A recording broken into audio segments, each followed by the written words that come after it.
Hello everyone. हम लोग न्याय के देवता गोलू देवता से मिलने के बाद अब चलते हैं मुक्तेश्वर धाम की ओर फ्रेंड्स।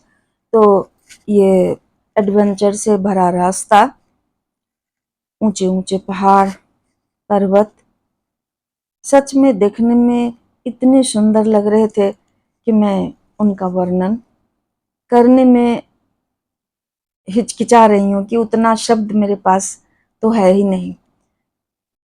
रोड के किनारे दोनों तरफ ऊंचे ऊंचे पहाड़, इधर बस्तियां, पहाड़ों पर बसी बस्तियां देखने में आश्चर्यजनक तो है ही, और सोचने में मजबूर हो जाता है आदमी कि पहाड़ों पर आखिर लोगों ने कैसे घर बना लिया, किस तरह से उन्होंने ये हिम्मत कर ली कि वो वहाँ रह सकते हैं और घर भी बना सकते हैं। और देख रहे हैं इतनी घनी आबादी वहाँ दिख रही है फ्रेंड्स। तो सच में मेरे लिए तो खासकर बहुत ही आश्चर्यजनक और का साथ साथ मैं कहूँ रोमांचक था, जिसका मैं वर्णन नहीं कर सकती। सच में एक खूबसूरत नज़ारे हमारे सामने हैं, रोड के दोनों तरफ और पहाड़ों पर जाल की तरह छोटे छोटे पेड़ और लंबे पेड़ वास्तव में इस जगह को और भी बेहतरीन बना देते हैं। ये सिर्फ हम लोग समतल क्षेत्र पर रहने वाले, और जब मैं वहाँ से गुजर रही थी तो गाड़ी में बैठे सोच रही थी कि वैसे लोग जिन्हें पहाड़ों पर रहना पसंद हो उनके लिए यह जगह कितना अच्छा है। और वास्तव में हम लोग देख रहे थे कि रास्ते में बहुत सारी बस्तियां बसी हुई थी, जगह जगह रिसोर्ट बना हुआ था, होटल बने हुए थे, अपार्टमेंट जैसा ऊंचा ऊंचा बिल्डिंग भी बना हुआ था कहीं कहीं। तो लग रहा था कि सच में यहाँ इधर की आबादी भी अब बढ़ते जा रही है। रास्ते के दोनों ओर कहीं कहीं तो डीप वैली और कहीं दूर दूर तक सिर्फ पहाड़ ही दिख रहा था, जो बहुत ही शानदार नज़ारा प्रस्तुत कर रहा था। अब लोग मैदानी इलाका छोड़कर ऐसा लग रहा था कि पहाड़ों की ओर ही रुख कर रहे हैं। यहाँ के मौसम को प्रकृति प्रेमी लोग काफ़ी पसंद कर सकते हैं, क्योंकि कभी धूप तो कभी बादल छा गया और कभी बारिश होने लगी। इसी से क्या होता है, पौधे भी हरे भरे होते हैं और यहाँ रहने वाले लोगों के लिए भी ये मौसम काफ़ी अच्छा हो जाता है। जैसा कि हमें भी अनुभव हो रहा था फ्रेंड्स, वहाँ तो रह के हमने नहीं देखा, लेकिन जाते जाते ही इन चीज़ों का अनुभव हमने किया। कहीं कहीं रास्ते में रुक के हम लोग ने चाय नाश्ता किया। अब हम लोग वहाँ पहुँच चुके हैं जहाँ से नैनीताल 58 किलोमीटर, हल्द्वानी 78 किलोमीटर और पंतनगर 113 किलोमीटर है। रास्ते में हम लोग सीढ़ीनुमा खेत देखते जा रहे थे और सच में देख के आश्चर्य लग रहा था कि हम लोगों ने तो समतल में खेती होते देखा है जहाँ की पानी जमा हो, लेकिन ऐसे जगह में भी खेती हो ही जाती है। लेकिन हम लोग आश्चर्यचकित थे कि सच में यहाँ खेती करना भी कितना मुश्किल होता होगा। ज़मीन को कोड़ना जिसको कहते हैं, ये कैसे होता होगा, फिर पानी का लोग कैसे व्यवस्था करते होंगे। सच में ये काम तो यहाँ वास्तव में थोड़ा मुश्किल होता होगा, लेकिन यहाँ के लोगों के लिए शायद आसान ही हो। लेकिन हम लोगों ने ऐसा नहीं देखा था तो आश्चर्य तो हो ही रहा था।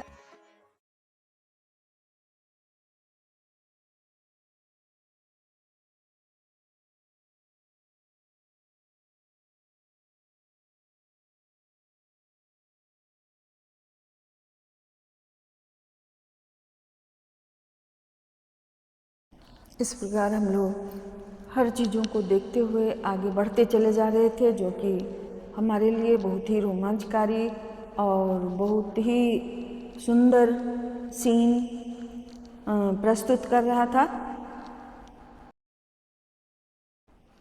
सफ़र तो थोड़ा लंबा था, लेकिन फिर भी हम लोग उस सफ़र को भी एंजॉय करते हुए अपने गंतव्य की ओर जा ही रहे थे फ्रेंड्स। तो ये रास्ता लंबा होने के बावजूद भी अच्छा लग रहा था, क्योंकि जिन चीज़ों को आज तक हम लोगों ने समतल क्षेत्र में रहने वाले लोगों ने नहीं देखा था, उन चीज़ों को देखकर सच में प्रकृति को धन्यवाद देते हुए भी मैं नहीं थक रही थी कि प्रकृति ने कि सच में कितना अच्छा हम लोगों के लिए हर चीज़ बनाया है, जिसे हम लोग एंजॉय करें तो सच में हमारा लाइफ इतना सुखमय और अच्छा बीते जिसका वर्णन करना भी मुश्किल ही है। फ्रेंड्स, तो हम लोग जब मुक्तेश्वर जा रहे थे, वो रास्ता लग रहा था जैसे कठिन नहीं रहा हो, क्योंकि रास्ते में ना तो कोई गाड़ियाँ मिल रही थी, ना कोई और लोग मिल रहे थे, पूरा सुनसान लग रहा था और नीचे घाटी दिख रही थी। तो हमें डर भी लग रहा था और कौतूहल भी लग रहा था कि शायद ये ड्राइवर ही गलत रास्ते से ले जा रहा है हमें, लेकिन फिर भी हम लोग चलते गए, आखिर उपाय भी तो कुछ नहीं था। फिर से हम लोग अब मुक्तेश्वर के बहुत करीब आ चुके थे और हम लोगों ने अब फिर से पहले हम लोगों ने ठहरने की जगह खोजा और उसके बाद में हम लोग होटल में चले गए। और होटल के बाहर बालकनी से मैं उधर घाटी का व्यू देख रही थी। तो यहाँ से आपको दिख रहा है ये सूर्यास्त का समय हो चला था और ये घाटी हमें दिख रहा था इस तरह से फ्रेंड्स। तो हालांकि बारिश का मौसम था, हमें अच्छे से जो दिखना चाहिए वो नहीं दिख रहा था, लेकिन कुछ देर के लिए थोड़ा सा बादल छटा तो हमें सूर्य की रोशनी इस तरह से दिखाई दे रही थी। और लोग वहाँ के कह रहे थे यहाँ सनसेट और सनराइज के समय बहुत अच्छा दिखता है, लेकिन वो सीन हमें नहीं मिल सका। लेकिन फिर भी हमें जो भी मिला हम लोगों ने काफ़ी एंजॉय किया वहाँ। मुझे तो इतना अच्छा लग रहा था कि मैं बार बार एक ही चीज़ का वीडियो बनाए जा रही थी और लग रहा था जैसे जितने बार भी देखूं उतना बार मुझे नया लग रहा था। और आपको ये छोटा छोटा सा स्पॉट वाइट जैसा दिख रहा है, वो सारी बस्तियां हैं खाई में, जहाँ की सेब की खेती होती है और घनी आबादी सी दिखती है और लोग रहते भी हैं।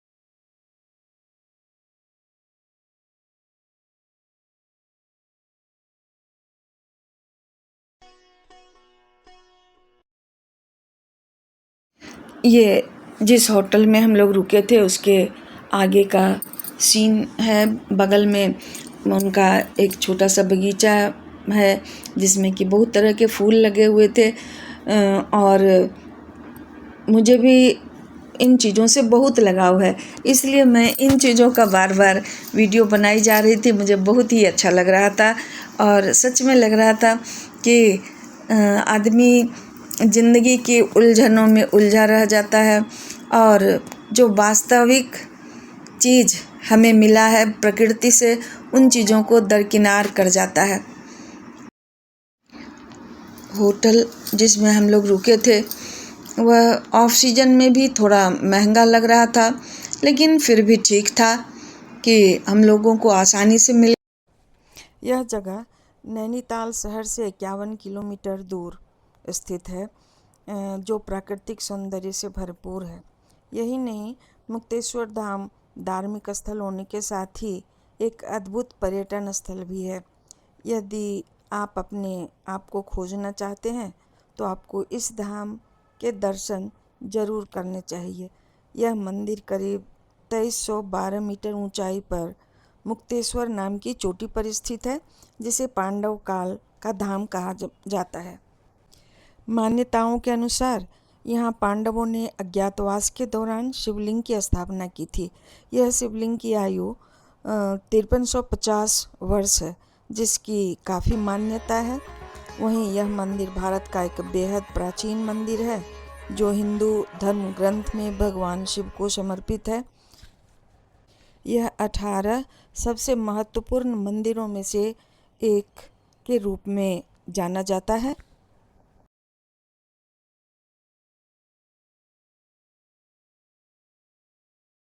ये हम लोगों के होटल के बगल का एक बिल्डिंग है जिसमें बहुत तरह की दुकानें हैं और नीचे गाड़ियां लगी हुई हैं फ्रेंड्स। तो ये जो भी जगह आपको दिख रहा है, ये इसके जस्ट किनारे काफ़ी गहरी घाटी है। जिस घाटी में बस्ती भी है, वहाँ देख रहे हैं ये बस्ती आपको दिख रही है। तो सच में ये बहुत ही थ्रिलिंग लग रहा था और लग रहा था कि सच में अगर कोई ऊपर से गिर जाए तो उसका क्या हाल हो इस खाई में। जैसा कि मैंने एक वीडियो में आपको बिच्छू घास के बारे में बहुत सारी बातें शेयर की थी, तो मैं वहाँ भी गई तो होटल के आगे ये सारे बिच्छू घास उगे हुए थे और मुझे लग रहा था कि सारी अच्छी चीज़ें क्या अच्छे जगहों में ही खाली हुआ करती हैं, हम लोग जहाँ रहते हैं वो क्या बहुत ख़राब जगह है, इस तरह की फीलिंग मुझे हो रही थी। और ये जो बिच्छू घास है, जैसा कि मैंने आपसे एक वीडियो में शेयर किया था, ये बहुत ही अच्छा मेडिसिनल प्लांट है और हमने देखा कि कोई ऐसी बीमारी है ही नहीं जिसमें कि इसका यूज ना होता हो। मेरे लिए ये थ्रिलिंग था और मैं इस घास को जहाँ भी जाती थी इस घास को देखते हुए जा रही थी, खोजते हुए उसका वीडियो बनाते हुए ही वहाँ से मैं गुज़र रही थी। क्योंकि वहाँ पहुँचते पहुँचते शाम हो गई थी और हम लोग थक भी चुके थे पहाड़ी रास्तों पर गाड़ी में चलते चलते। तो हम लोगों ने रात भर आराम किया और उसके बाद कल सुबह होकर हम लोग चले होटल से सीधे रास्ते पर मंदिर की ओर, जो कि सुबह में बहुत ही सुहावना मौसम था। हालांकि हल्का बादल चारों तरफ गिरा हुआ था, लेकिन मौसम बहुत सुहावना था और हम लोग मंदिर की ओर पैदल ही जा रहे थे क्योंकि मंदिर भी वहाँ से लगभग आधे 1 किलोमीटर पर था। फिर हम लोग उस जगह पहुँच चुके थे जहाँ जिसे कि भारत में पशु चिकित्सा का मक्का कहा जाता है। इसका शॉर्ट फॉर्म IVRI है। इसे इम्पीरियल बैक्टीरियोलॉजिकल लेबोरेटरी के नाम से डॉक्टर अल्फ्रेड लिंगार्ड ने 1893 में स्थापित किया था। 1925 में इसका नाम imperial institute of veterinary research रखा गया। शुरू में इसमें घोड़ा और गायों में होने वाले सररा रोग पर शोध किया गया और 19वीं शताब्दी में के अंत में यहाँ रिंडरपेस्ट, एंथोरेक्स, स्केली, लिफेंजाइटिस, इम्पूरिटिक ग्लैंडर्स, प्रॉक्टर पर उत्कृष्ट उत्पादन हुआ। इसी सेंटर ने रानीखेत नामक रोग का टीका निकाला जिसके बिना पशुपालन व्यवसाय संभव ही नहीं था। यहाँ पशुओं के लिए PPR वैक्सीन विकसित हुआ, इसलिए यह जगह इस ख्याल से भी बहुत ही महत्वपूर्ण है दोस्तों। यह समुद्र तल से 2250 मीटर ऊंची जगह पर है। यह कृषि के लिए भी बहुत अच्छा अनुसंधान का जगह है। यह नैनीताल जिले में समुद्र तल से 2285 मीटर की ऊंचाई पर स्थित एक मनमोहक स्थल है। इसका नाम मुक्तेश्वर 350 साल पहले रखा गया था। उस समय इसे मुक्तेश्वर धाम कहा जाता था। यहाँ के देवता शिव भगवान हैं। जिस पहाड़ पर यह मंदिर बना है उसकी चोटी से हिमालय की भव्य श्रृंखला का अद्भुत दृश्य दिखाई देता है। हालांकि उस दिन बादल घिरा हुआ था, इसलिए न तो हमें हिमालय व्यू पॉइंट से हिमालय दिखा था और न ही यहाँ से भी। माऊ पहाड़ियों के एक सुदूर कोने में पहाड़ी की चोटी पर स्थित है और फलों के बाग और शंकुधारी जंगलों से घिरा यह जगह है। हम लोगों ने तो दर्शन नहीं कर पाया, लेकिन लोग कहते हैं कि यहाँ से हिमालय की भव्य श्रृंखला का 180 डिग्री का स्पष्ट दृश्य दिखाई देता है। यहाँ की सुंदरता आज भी प्रदूषण रहित और प्रभावित है। और यहाँ आवास के विकल्प भी बढ़ते जा रहे हैं, क्योंकि हम लोगों ने भी देखा बहुत सारे अपार्टमेंट और घर और बिल्डिंग बने हुए थे आसपास। होटल्स, रेस्टोरेंट भी काफ़ी थे वहाँ पर। तो इससे लग रहा था कि सच में यहाँ की आबादी भी बढ़ रही है और यहाँ टूरिस्ट भी बहुत आते हैं, तो यहाँ की उपयोगिता भी बहुत ज़्यादा बढ़ गई है। कहा जाता है कि शिव भगवान ने एक राक्षस का यहाँ वध कर मुक्ति प्रदान किया था, इसीलिए इसे मुक्तेश्वर धाम भी कहा जाता है। यहाँ पक्षियों की चहचहाट और चट्टानों की चूमती सूरज की किरणों के साथ सुबह होती है। सुबह वहाँ घूमते हुए ऐसा लग रहा था कि वास्तव में सुबह उठकर वहाँ का सैर करने जाए तो यह बहुत ही मनोहारी और स्वास्थ्यवर्धक होगा, क्योंकि जगह तो देख के ही लग रहा था कि यह प्रदूषण मुक्त तो है ही, 100% अगर कहा जाए तो भी चलेगा। उस जगह ही ये सारे बिल्डिंग्स थे जिसमें रेस्टोरेंट भी थे और खाने की हर प्रकार की सुविधा वहाँ थी।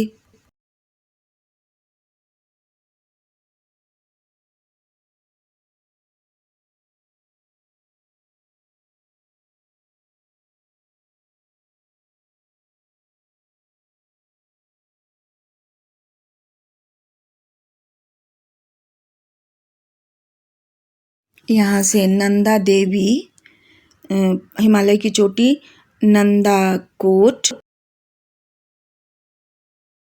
नंदा घूंटी, नंदा त्रिशूल और पंचचूली चोटियाँ दिखाई देती हैं। जैसा कि लोगों ने कहा, हम लोग तो नहीं देख पाए क्योंकि बादल था उस दिन काफ़ी। से हम लोग होटल आ चुके थे और फिर से हम लोग घाटी की ओर देख रहे थे, जो कि फ्रेंड्स आपको सफ़ेद पेपर की तरह दिख रहा है, वो कुछ नहीं बादल है जो घाटी में पूरी तरह से छाया हुआ है। पूरे घाटी को ढके हुए बादल, जैसे लग रहा है कि हर मकान और हर चीज़ को वो दबा देगा बादल। तो अब हम लोग मंदिर दर्शन के लिए निकले अपने होटल से तैयार होके। नहाना धोना तो ज़रूरी था। तो फ्रेंड्स, अब हम लोग पहुंच चुके हैं मंदिर के पास। एक समय विश्व प्रसिद्ध शिकारी और प्रकृति प्रेमी जिम कॉर्बेट यहाँ बाघ का शिकार करने आए थे और यहाँ की प्राकृतिक खूबसूरती से उन्हें प्यार हो गया और वो शिकार करने के बदले इस प्रकृति का आनंद लेने लगे। और फिर उन्हीं के नाम पर यहाँ का जो सेंचुरी है, जिम कॉर्बेट सेंचुरी है, बना हुआ है। अब हम लोग मंदिर की ओर बढ़ रहे हैं, जो कि काफ़ी चढ़ाई पर था और हम लोग चढ़ते चढ़ते काफ़ी परेशान हो रहे थे। बच्चे तो दौड़ दौड़ के चढ़ रहे थे, लेकिन मैं तो बहुत थक जा रही थी क्योंकि बहुत अधिक ऊंचाई पर था। हालांकि सीढ़ियाँ चौड़ी थीं, लेकिन फिर भी चढ़ने में बहुत ही प्रॉब्लम हो रहा था।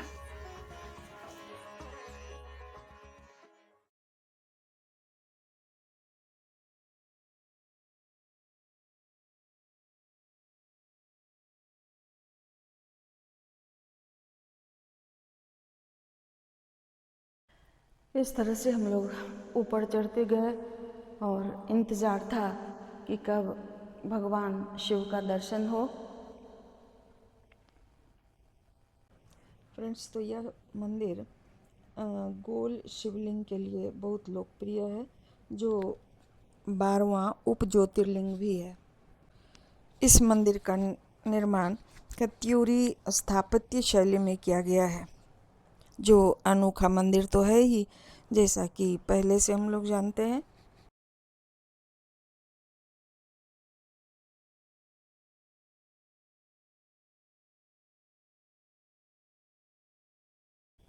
अब हम लोग मंदिर के पास पहुंच चुके और ऊपर और भी कुछ सीढ़ियाँ चढ़ना था। फिर हम लोग चढ़ते गए और भगवान के दर्शन का और भी बेसब्री से इंतज़ार हो रहा था। मंदिर के परिसर में ये शायद हवन कुंड जैसा कोई जगह था या शिव भगवान के तपस्या का जगह रहा हो। हम लोगों की सांसें फूल रही थी यहाँ चढ़ने के बाद, तो हम लोग थोड़ा सा आराम करने लगे भगवान के दर्शन के पहले। और भी थोड़ा सा ऊपर चढ़ना था इन सीढ़ियों से। उसके बाद हमें मंदिर दिख रहा था। भीड़ काफ़ी कम थी क्योंकि ऑफ सीजन था, बारिश का समय था। यहाँ हम लोग और सिर्फ पुजारी ही उस समय दिख रहे थे। बिल्कुल शांत और लग रहा था कि यह मेडिटेशन के लिए उपयुक्त समय और बहुत ही उपयुक्त जगह है। यहाँ ब्रह्मलीन सिद्ध महात्मा का समाधि स्थल था। यहाँ देख रहे हैं भगवान शंकर का की मेन मूर्ति है और पूजा वहीं हो रही है। यह मंदिर के ऊपर का गुंबज है। मंदिर देखने में तो कहा जाए साधारण लग रहा था, लेकिन फिर भी लग रहा था जैसे कि बहुत ही अच्छा एनर्जी, बहुत ही सुकून देने वाला जगह लग रहा था। क्योंकि अन्य मंदिरों में जब हम लोग जाते हैं काफ़ी भीड़ भाड़ होती है, काफ़ी हल्ला गुल्ला हुआ करता है, लेकिन इस तरह के जगह में जिसका नाम ही मुक्तेश्वर धाम है और यहाँ के बारे में जितनी भी जानकारी दिया जाए कम है फ्रेंड्स। तो ये इतना अच्छा जगह है और फिर भी हमें बहुत ही अच्छा लग रहा था। अब हम लोग मंदिर में भगवान का दर्शन करने के बाद अब नीचे जाने को तैयार हुए थे। जैसा कि नाम है मुक्तेश्वर धाम, और शायद दर्शन करने से भगवान हम लोग जैसे मनुष्य को अच्छी मुक्ति दें, अच्छा आशीर्वाद दें। तो हम लोग आशीर्वाद दे लेके वहाँ से नीचे की ओर चले। और फिर सुनते हैं कि यहाँ जो है मौसम बहुत सुहावना होता है। यहाँ गर्मियों में भी ज़्यादा गर्मी नहीं पड़ती और सर्दियों में हल्की बर्फबारी होती है।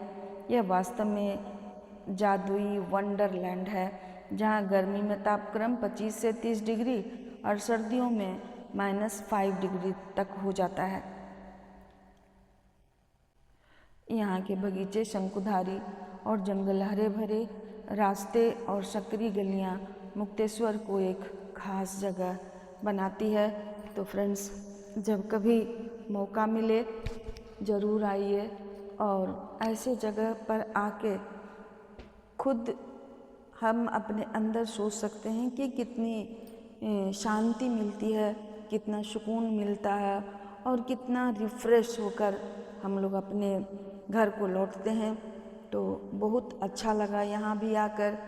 और उत्तराखंड के और जगहों पर भी मैं गई तो वहाँ के जैसा और कहा जाए उससे बेहतर ही यहाँ फील हुआ। और इस तरह से यहाँ का सफ़र भी बहुत अच्छा रहा और अविस्मरणीय रहा, जिसे दोबारा आने को मन करता रहेगा। और जब भी मौका मिले मैं आऊँगी भी। आप लोग को भी जब मौका मिले आइए। So thank you for watching the video. Like share और सब्सक्राइब भी कीजिए। So thank you for watching the video. और फिर मिलते हैं हम लोग अगले वीडियो में, जिसमें कि मैं यहीं बगल में ही शायद है चौली की जाली, वहाँ हम लोग जाएंगे और फिर मैं वहाँ के अनुभव को शेयर करूँगी, वहाँ की चीज़ों को दिखाऊँगी फ्रेंड्स। तो देखते रहिए वीडियो और कोऑपरेट करते रहिए। और देखते हैं आप लोग तो अच्छा लगता है कि मेरे मेहनत को कोई देख रहा है। So thank you for watching.